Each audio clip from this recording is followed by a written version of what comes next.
Every single night, you enter a state of profound, vivid hallucination.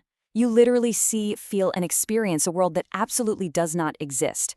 And this isn't some malfunction of your biology, it is a deeply engineered feature of your existence. Since the dawn of recorded history, humanity has been completely captivated by this descent into alternate realities. Yet, even with today's advanced brain scanners and modern sleep labs, this phenomenon remains one of the most mysterious, uncharted frontiers in all of neuroscience.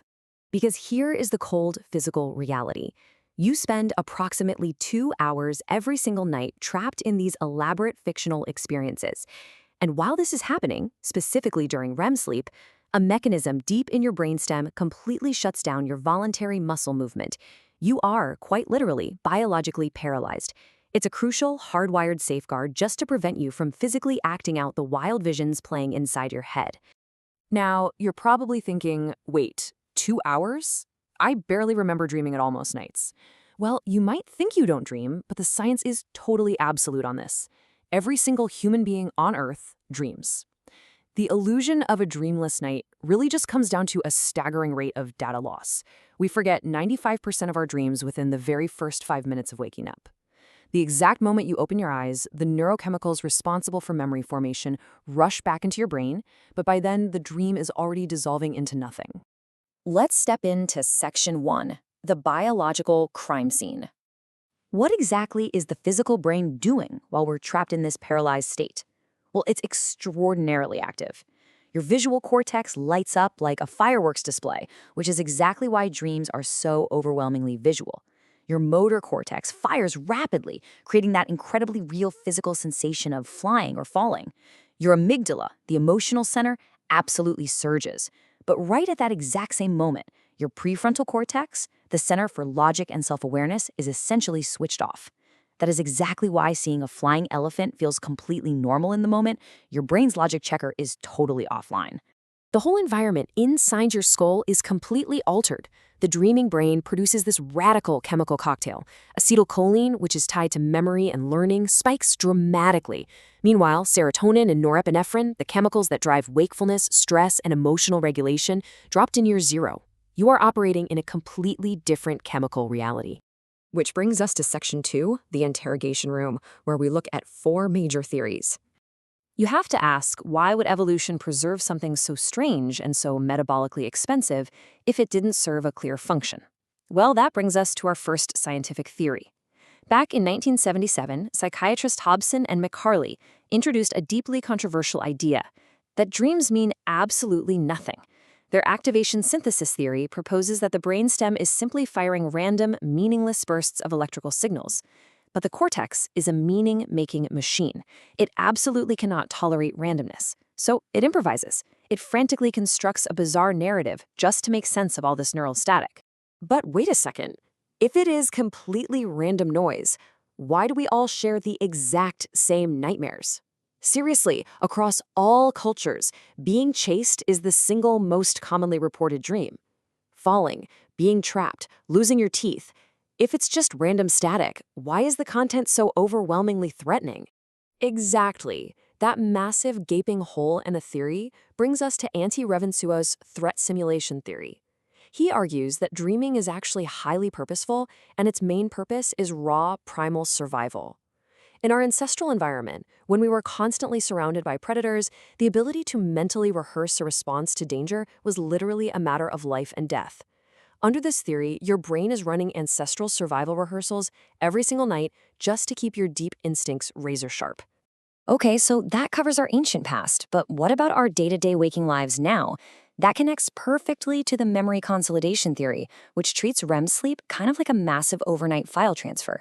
During the day, your new memories are held in the hippocampus. Think of it like a small USB thumb drive. But during REM sleep, those memories are permanently transferred to the neocortex, your brain's massive hard drive. Dreams might just be your conscious experience of this very real biological data transfer. And the fourth major framework is Rosalind Cartwright's emotional processing theory. Remember that weird chemical cocktail we just looked at? Because norepinephrine, your primary stress chemical, drops all the way to zero during REM sleep, your brain is able to revisit emotionally difficult or traumatic experiences in a totally safe, low-stress environment. It essentially functions as overnight therapy. Now we enter Section 3, the hidden architecture. As chaotic as this inner world feels, are there actual rules governing it? It turns out there are some really strict neurological boundaries. For example, you literally cannot read in a dream. If you look at a clock or a sign, the text will just blur into nonsense because the brain's language centers are powered down. Furthermore, your brain cannot invent a new face. Every single stranger you see in a dream is actually a recycled face of someone you've encountered in your waking life.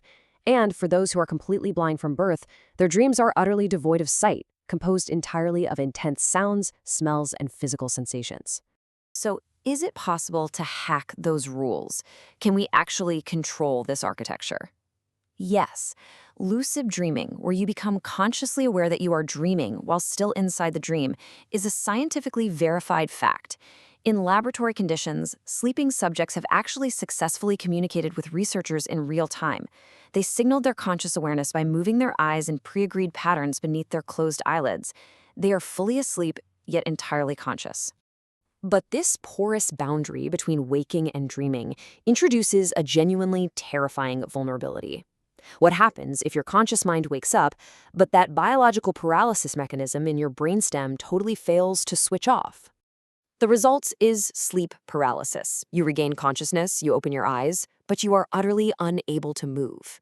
And simultaneously, your active dream world leaks straight into your bedroom, creating these intensely vivid waking hallucinations. Historically, this precise neurological glitch has been mistaken for the supernatural across virtually every single culture.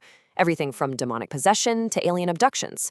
But it is simply a brain caught halfway between dreaming and waking.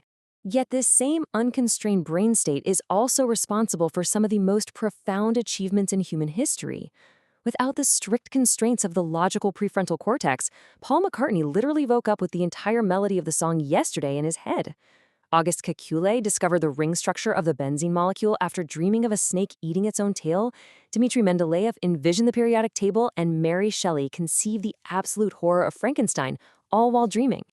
This leads us to Section 4, the void. We know what happens during REM sleep, but what happens if we step into the void? What happens if a human mind is specifically stripped of its ability to dream? The timeline of selective REM deprivation is honestly horrifying. Within just 24 hours of being denied dream sleep, intense emotional dysregulation completely takes hold. By 48 hours, your concentration and memory seriously deteriorate. And by the 72-hour mark, the barrier breaks down entirely. Participants begin experiencing mild hallucinations as pent-up dream content literally starts leaking into their waking consciousness. And when these subjects are finally allowed to sleep normally again, the brain executes a wild phenomenon called REM rebound. It dramatically increases the time spent in REM sleep, urgently overcompensating for the lost time. Your brain is actively monitoring its dream deficit. Dreaming is clearly not just some luxury, it is a core biological necessity, as essential to your mind as oxygen is to your lungs. Every single night, paralyzed in the dark, your brain is working harder than almost any other moment of your day. It's sorting memories, processing deep trauma, rehearsing survival. But after centuries of philosophy and decades of advanced neuroscience, what is the single, ultimate purpose of this biological theater? The humbling truth is we still do not fully know. We have incredibly compelling theories and fascinating evidence, but the absolute, full answer to exactly why you will hallucinate tonight remains, much like the dreams themselves, just beyond the reach of full comprehension.